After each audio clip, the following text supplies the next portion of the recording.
instead. But that means Poppy comes through. Maybe that Poppy hover was saying, well, I know you'll lock this if we do in fact pull this Ziggs out, or pull the Leon. Was losing control of the lane. The lane was frozen against him. Beryl had to come bail him out, so they just didn't feel like they could make that top side play.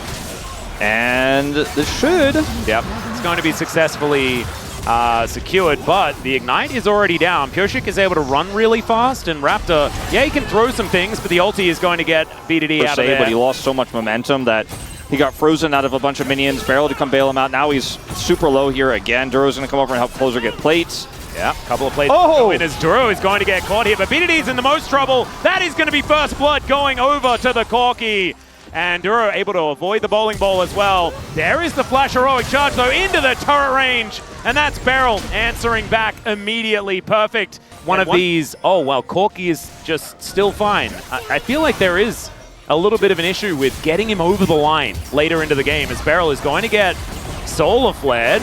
In a little bit of trouble here. FearX does come down. Deadly Flourish is going to be in there. Oh, the heroic charge. That was a bit of a mistime, but still, they are getting sleepy, and that is BDD getting one back. The flash forward from Def as the Impale is decent. 2 kills immediately as Henna is in there, offering that damage back. Deadly Flourish going to miss this time. The Dancing Grenade gets the flash out from Raptor, but Henna is going so ham. The bullets come through, and it's BDD that's getting so much of this value. Yeah, well, this ended up being a 3 for 3, but BDD being the recipient of all that gold there at the end is really going to shore up some of his deficit he had moments ago. Will still be about 5-6. He will get away, but his backs are, or these backs are delayed. And this is what I was going to say. Henna, he didn't get a lot of plates in bottom lane, but now he's in satchel range of mid. Yep, while KT were kind of floundering around that play towards Dragon. They will lose Hurt, for example, and BNK. If they get map control, that's on the menu. And getting a lot of control around this Dragon right now does even us up for a Chemtech Soul. It's not horrible, but it's definitely not the highest value, and it's a trade 1-1. So I think we're going to see a lot more topside focused plays like we are now. Yeah, that's a great heroic charge to interrupt the charge from Great knock up the ulti, and Raptor is going to be executed by the turret. Gorgeously played from BDD and Beryl. Duro with a sidestep, but he's still going to get sleepy. And FearX doesn't even need to press that button because KT just... A relatively tanky Skarner isn't, it's going to be enough to let the turret do the real heavy lifting. Oh, over the wall goes BDD. He's playing so aggressively this game as Duro just trying to run his way out the Mega Cone. He wants to get there, but he's not going to be able to. It's Beryl that finishes him off, and he'll take the cone out. You might get out of there. If he had flash, you might get out of there. As over here. Oh dear, it's a Sleepy Crocodile. And he is just going to get put down by the Wind Brother. Yone just going to grab himself the kill. BDD went from getting... But they're not... I mean, they're nearby, but they're not really involved. So. Yeah, Close is dead.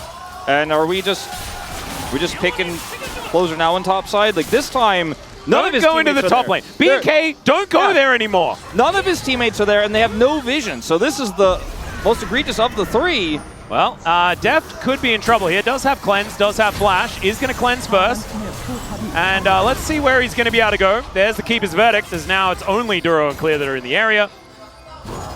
And they do get out, but they get both. Wasn't quite there. And, this Dragon has started up here, fairly low value. Beryl has a lot of buddies. As the flash forward, Beryl's going to have to flash in answer, as now BDD's in once again. Another Deadly Flourish. Going to get caught by the ultimate. The snapback comes in. Can he dodge? No, he can't, because Deft has a laser sight today. And now Raptor is running the wrong direction.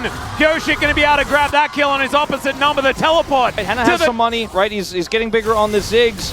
But they're just feeding over so many kills to KT that now the gold's even. If at first you don't succeed, throw the kitchen sink at the Jhin. And that's going to work. That's going to work this time. Yeah, the second time they will succeed, actually. Yep. 3 kills for Henna now. Now they're trying to push that inner. Now they're really trying to force this one, and this time it's safe. Well, Beryl looking for an angle here. Duro just happily tanking things up. Good double knock-up, though. The ulti's in there from BDD. He snaps all the way back. The Impale does come in onto FearX, but he's spinning around. That's the bouncing bomb, and that's going to get there. BDD still able to get a lot of work done, but they're losing so much health. The heroic charge is exactly that, but the flash is even better. Never mind, BDD gets into that backline. There was 2v4, so I'm not entirely sure about it. Looked a bit sexy for a while. Yeah, there is a control ward in the back of the pit, so BNK knows they can see exactly what's going on. Shield of Daybreak onto Beryl, who is just happy to get in there with his Hex Flash. Mega Cone is up. The Baron is still going down. Are we just flipping? I mean, BDD has to teleport to get on in here if they want to make something happen, and now the teleport is going to come on through. Curtains have been called now. Closer slowed up. Raptor as well, taking a bullet. Beryl actually holding on to the Baron, but it does finally reset as the Mega Inferno Bomb goes down. Beryl pretty happy to tank that one, I could imagine. And the Deadly Flourish not going to connect. So BNK... They'll just be slow to respond. They've been so good on the map in the second and third games of this series. And now they do not have Dragon Prio. BD is just ripping through this one. Yeah, perfect. Now coming on over. Deft, pretty good position here to keep himself safe. And Clear finally finds the wraparound. Beryl gets on in there. The flash forward from Duro. He finds the Solar Flame, but the watch out heap is so good. And they split up the fight with the Keeper's Verdict. Beryl going down solo. He will fall, but it does not matter. KT will still win the fight. A lot of damage for Closer in this fight. KT going to get to work on this Baron. KT have to take the long way around. The minefield is so dangerous. Beryl has to have a big Keeper's Verdict here, I think. Yep, information comes in. Still, it's relatively slow. Beryl gets that control ward over. They know exactly what's going on. Mega Inferno Bomb on FearX right now. And this is going to be a 50-50. Let's see who manages to get it. It's FearX!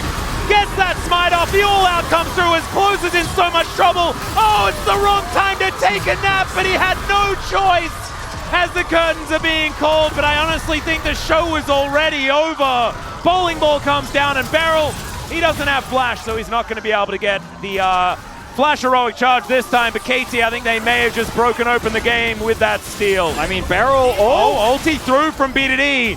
A little bit angry. I think Henna may have pulled ahead on that damage done number. As now that heroic charge to come in after the Hex Flash. That's just going to get Henna out of there. The Impale going to do absolutely nothing. BDD snapping back anyway. And the inner turret will be falling down. How much more can KT get from this Baron? I mean, they're going to be able to get a lot. Jin in the top lane. They felt like they had to do something. They had to hunker down on this. And... oh dear. Oh God. They're closing in. Beryl and Perfect going to bring up the rear. Deft was kind of by himself because of that. Now BDD is going to make his way in. Deadly Flourish. Deft can still affect this fight. The flash over from Clear should mean that the Jin goes down, but they've already traded 1 for 1. There's still plenty of damage, but can they actually land it? The answer is yes. Clear going to go down first. Perfect tanking it up, not going to be able to get out. It's messy, but that's exactly how KT likes it. Flash out from Raptor to try and keep him alive. The snapback comes in, the crash is decent, and another heroic charge. Henna trying to walk his way out. He ain't going to be able to get out of this one. There's the ace, and KT. That is a decent bowling ball there from FearX. Yeah, Beryl. They're going to set up the sleep. Duro going to get woken up, but it is a bad dream, and it turns into reality. He is going to fall. It's a 1 for 1 as far as these supports are concerned, as BDD not quite able to find the angle, but Clear, he can't get out of there. The pick-off from Perfect is so good onto Henna, and he's just executed by BDD. He snaps back, and he's going to snap towards the deciding match for Worlds against T1. And if I was a T1 fan, I honestly wouldn't know how to feel, but this KT on this day today looked really, really good. If KT plays like this in these last 2 games, we'll forget about game 1 for the moment being. If they actually play like this, I think they should be scared. I do not think it is going to be the walkover we thought maybe it would be after watching game 1. KT, we didn't know what their form was going to look like going into today, but now we have our answer. And BD. These were the best highlights from today's LCK matchup. Click that subscribe button faster than Ramus can say, okay. See you on the next one.